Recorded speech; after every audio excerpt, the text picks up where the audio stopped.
Hey Nash, what should we make? Since you're still single, let's try making Marry Me Chicken into a casserole and see if that works. All right, let's make Marry Me Chicken Casserole.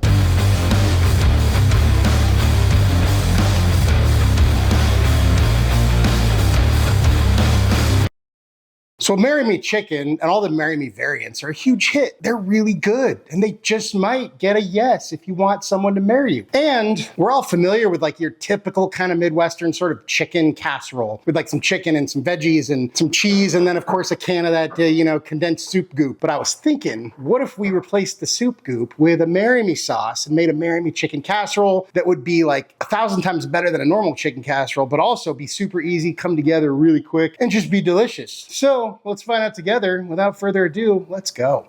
So we start with a pound of bacon. I believe the OG recipe calls for pancetta, and pancetta is great, but bacon is a perfectly acceptable substitute. It's also cheaper, and you probably have it in your fridge. We're also not making the OG Marry Me Chicken. We're making some sort of weird experimental Marry Me Chicken casserole. So we're gonna use bacon. That's how it's gonna be. So we just kind of dice our bacon as best you can. If you can throw your bacon like in the freezer for, 15 minutes or so before you cut it, this process would probably be a lot easier, but it is what it is. So we just dice our bacon up, or slice, I guess. We're not really it kind of ends up being a dice, but it's a slice.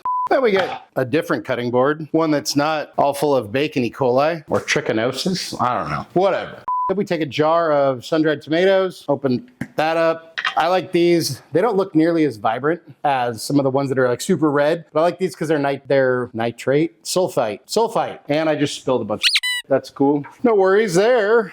Sulfite, I don't know. Nitrate, nitrite, sulfite. Apparently that's all bad for you. I don't know. Is it gonna kill you? Probably not, but whatever. So we get our sun-dried tomatoes. We wanna separate the oil from the tomatoes. We get a little container, some sort of a strainer, sieve, whatever. Come on, there we go.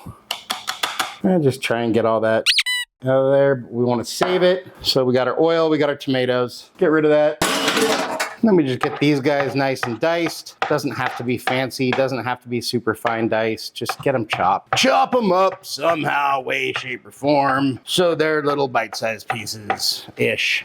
Then into a cold pan with just a touch of that tomato oil. And then we throw our bacon into a cold pan. The reason we do that is so that the bacon heats up a little slower than if you were to throw into a hot pan. And what that means is the fat renders first before the bacon actually cooks. So that means you get kind of a crispier bacon, a better product. So turn this up to medium, and then we just let this bacon cook. Once your bacon's about 90 to 95% to where you like it, then we go ahead and kill the heat and pull the bacon, but leave the grease. Then you want to get rid of about, 80, 90% of your bacon grease, leaving, a tablespoon or two. And any sort of solid particulates that are there, leave those too, because why not? It's just flavor. Then we just go ahead and throw in a few cloves of minced garlic, 2 tablespoons of tomato paste. That's only 1. We need some reinforcements. Reinforcements. Where's my reinforcements? All right, there we go. Then we get our 2nd tablespoon, about a tablespoon of Dijon, and the rest of our tomato oil. And we just stir this together till everything's incorporated and let our tomato paste cook until it turns a little bit deeper red. We're looking to kind of caramelize, we're looking to caramelize the sugars in that tomato paste. This will take about a minute, maybe 2 at the most. That's about it. You don't want to burn anything, especially your garlic. And once your tomato paste is darkened a little bit in color, caramelize some of those sugars. And then we add our diced sun-dried tomatoes, 1 cup of heavy cream, a little bit of Italian seasoning. I know a little bit's not a measurement, but we'll get to that, don't worry. And everything is linked below. Plus, I'll pin it in the comments because someone wanted me to do that, and I hadn't been doing that. So I will pin the recipe in the comments from here on out. And 2 cups of chicken broth. And then we get everything kind of combined. If anything is stuck to the bottom, make sure and get it scraped up, because that's all good flavor right there. So we bring this up to a simmer, and we just let this simmer until our sauce thickens. So kill the heat, and then we add in our bacon, which is apparently taken on the form of the vessel that we kept it in, which is cool. I guess, or whatever. Then we just kind of stir that in until it's all combined. So, time to assemble. We start with a greased casserole dish or an aluminum pan. So let me go in with about a pound of our shredded rotisserie chicken. You could use canned chicken. You could cook or smoke or whatever, your own chicken, whatever you want to do. It's okay.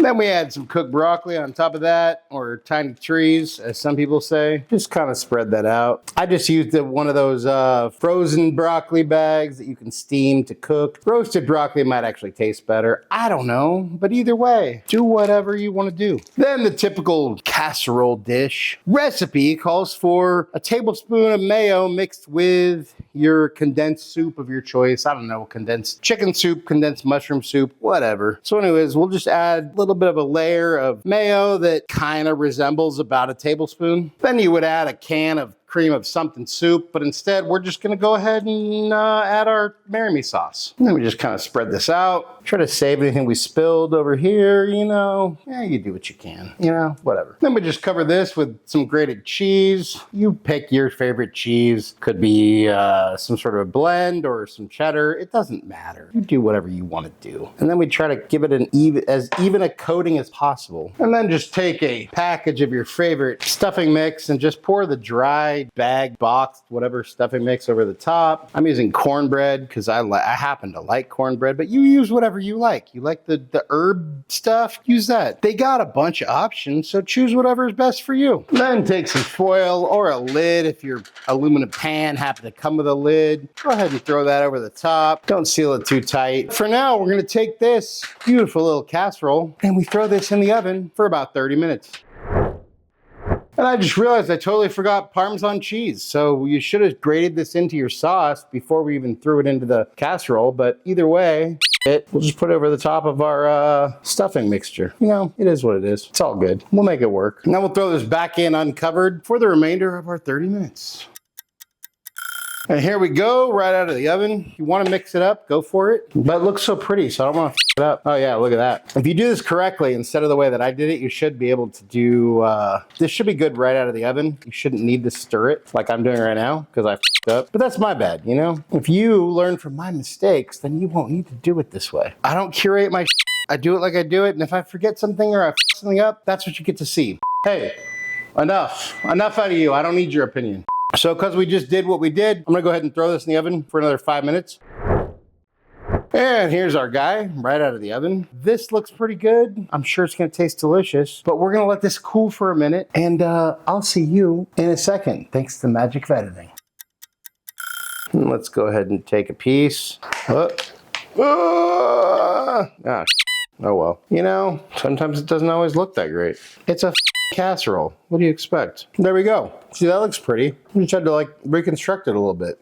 And there we have our Marry Me Chicken Casserole.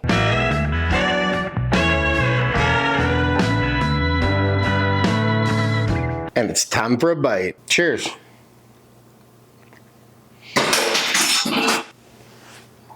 That's stupid good, especially for a kind of a basic like chicken casserole or hot dish as they might call it in the Midwest. Not really sure. Anyways, it's freaking delicious. It takes a very basic casserole. It elevates it to a whole new flavor profile, like out into the profilosphere, the flavor sphere. Out of 10. So hey, go make it. It's freaking delicious and it's super easy. And I have a bunch of ideas now to just use the Marry Me sauce in kind of basic recipes just to elevate whatever recipes those happen to be. And that's what I think, but hey, let's see what Nash thinks. Hey bud, how you doing? You're laying down. What's going on? It's been a long day and I work hard. I deserve some time to rest, and you can feed me lying down. Well, check it out. We got this Marry Me Chicken Casserole you wanted. Well, here you go.